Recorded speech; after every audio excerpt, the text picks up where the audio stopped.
Hello students, आज हम देख रहे हैं रदरफोर्ड परमाणु मॉडल। रदरफोर्ड एटॉमिक मॉडल में सबसे पहले हम देखें तो इसमें अल्फा कणों का प्रकीर्णन का प्रयोग के आधार पर रदरफोर्ड ने परमाणु संरचना के लिए एक मॉडल तैयार किया। इस मॉडल के अनुसार प्रत्येक परमाणु एक सूक्ष्म केंद्रीय भाग होता है जिसे परमाणु का नाभिक कहते हैं। परमाणु जो होते हैं, जो एटम होते हैं, वह सूक्ष्म भाग होते हैं। सूक्ष्म मतलब बहुत ही, जिसे हम अपने नग्न आँखों से नहीं देख सकते और जिसे परमाणु का नाभिक कहा जाता है, जिसमें परमाणु के कुल द्रव्यमान एवं कुल धन आवेशित क्या होते हैं, केंद्रित होते हैं।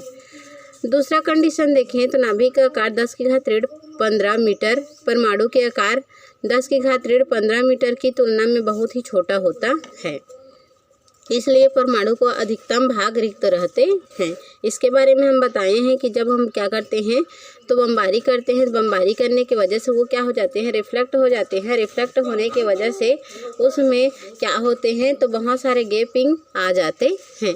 तो ये क्या होते हैं, तीसरा कंडीशन देखा जाए तो इलेक्ट्रॉन नाभिक के चारों ओर वृत्तीय कक्ष में ठीक उसी प्रकार परिक्रमा करते हैं जैसे ग्रह सूर्य के चारों ओर परिक्रमा करती है। तो नाभिक के चारों ओर इलेक्ट्रॉनों की परिक्रमा लगाने के लिए आवश्यक अभिकेंद्रीय बल को नाभिक के इलेक्ट्रॉन के मध्य कूलाम का प्रतिकर्षण बल के आधार पर लिया जाता है। और इस प्रकार हमने देखा क्या तो रदरफोर्ड परमाणु मॉडल। रदरफोर्ड परमाणु मॉडल की नेक्स्ट कंडीशन देखा जाए तो ये चूँकि थ्योरिकली है, इस थ्योरी में बहुत आप लोगों को क्या होने वाला है तो कुछ चीज़ समझ आएगी, कुछ चीज़ समझ नहीं आएगी। जैसे जो चीज़ समझ नहीं आती है उसके लिए आप लोग क्या करोगे, पूछ लोगे कि यहाँ से ये जो चीज़ है, ये जो टॉपिक है वो अच्छे से समझ नहीं आ रही है, ठीक है ना। तो इसको हम देखते हैं रदरफोर्ड की परमाणु मॉडल के लिए। जब हम इसकी चौथी कंडीशन की बात करें तो रदरफोर्ड ने बताया है कि किसी भी परमाणु के नाभिक में उपस्थित धन आवेशों की संख्या नाभिक के चारों ओर परिक्रमा करने वाले इलेक्ट्रॉनों की संख्या के बराबर होता है। अर्थात परमाणु जो होते हैं क्या होते हैं, उदासीन नेचर के प्राप्त होते हैं। रदरफोर्ड परमाणु मॉडल की सीमा है कुछ जिससे वो क्या करते हैं, पालन करते हैं। लिमिट होता है जिससे वो पार करके आगे नहीं बढ़ सकते हैं। तो इसकी लिमिटेशन की यदि बात की जाए तो हमें प्राप्त होती है, इसकी लिमिट की यदि बात करें तो हमें ये प्राप्त होती है कि किसी भी कारक को जब हम क्या करते हैं तो रदरफोर्ड के मॉडल की सहायता से हम उसको प्रयोग के पूर्वक सफलता पूर्वक उसको कर पाते हैं, तो उस मॉडल के लिए जो है अल्फा कण के प्रकीर्णन को समझाने में सफल या अवधारणा स्थापित किया जाता है, जिसके लिए निम्न कंडीशन अप्लाई होते हैं। तो पहला होते हैं स्टेबिलिटी ऑफ एटम, किसी भी परमाणु का स्थायित्व का क्रम कैसे होता है उसके बारे में। रदरफोर्ड के अनुसार नाभिक के चारों ओर वृत्ताकार कक्षा में परिभ्रमण करते हुए चिरसम्मत विद्युत चुंबकीय सिद्धांत के अनुसार त्वरित आवेशित कण सतत विद्युत चुंबकीय ऊर्जा को उत्सर्जित करते हैं। जब इलेक्ट्रॉन वृत्तीय मार्ग में गति करते हैं तब केंद्र की ओर त्वरित होते हैं, जिसका मान v²/r होता है।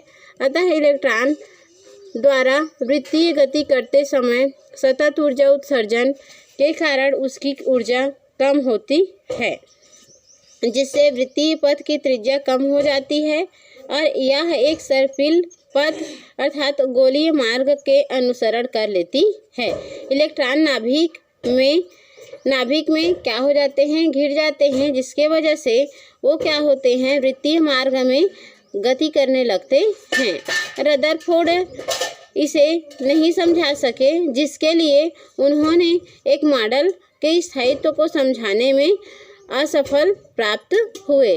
अर्थात किसी भी नाभिक के चारों ओर सतत गति करने वाले कंडीशन को रदरफोर्ड ने अपने मॉडल पर नहीं समझा सके हैं। ये चीज़ याद रखना। परमाणु के स्थायित्व के क्रम में देखा जाए तो ये v²/r के बराबर तो होती है, लेकिन कभी भी नाभिक के चारों ओर जो सतत गति करती है इलेक्ट्रॉन, उसके बारे में इन्होंने रदरफोर्ड ने नहीं समझा पाए हैं, ठीक है। दूसरा देखें तो रैखिक वर्ण क्रम की संख्या रेखीय वर्णक्रम की संख्या जो होती है, इन्होंने हाइड्रोजन परमाणु का एक स्पेक्ट्रम रेखीय होता है जिसे उन्होंने सतत रूप से व्याख्या नहीं कर पाया है। तो दो रदरफोर्ड के दो परमाणु मॉडल के सीमा है। फर्स्ट सीमा ये कहती है कि जब नाभिक के चारों ओर इलेक्ट्रॉन सतत रूप से गति करते हैं तो उसका जो रीज़न है वो क्यों है और ऐसा क्यों होता है उसके बारे में उन्होंने अपने व्याख्या में कुछ नहीं बता सके हैं।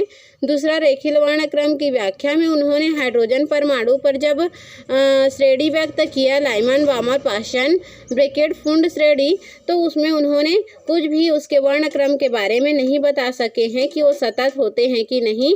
तो ये दो सीमाएं जो होती है वो रदरफोर्ड के परमाणु मॉडल पे आते हैं। ठीक है, इतना में तो कोई डाउट नहीं होगा। अब आगे टॉपिक हम ब्लैक बोर्ड में देखेंगे।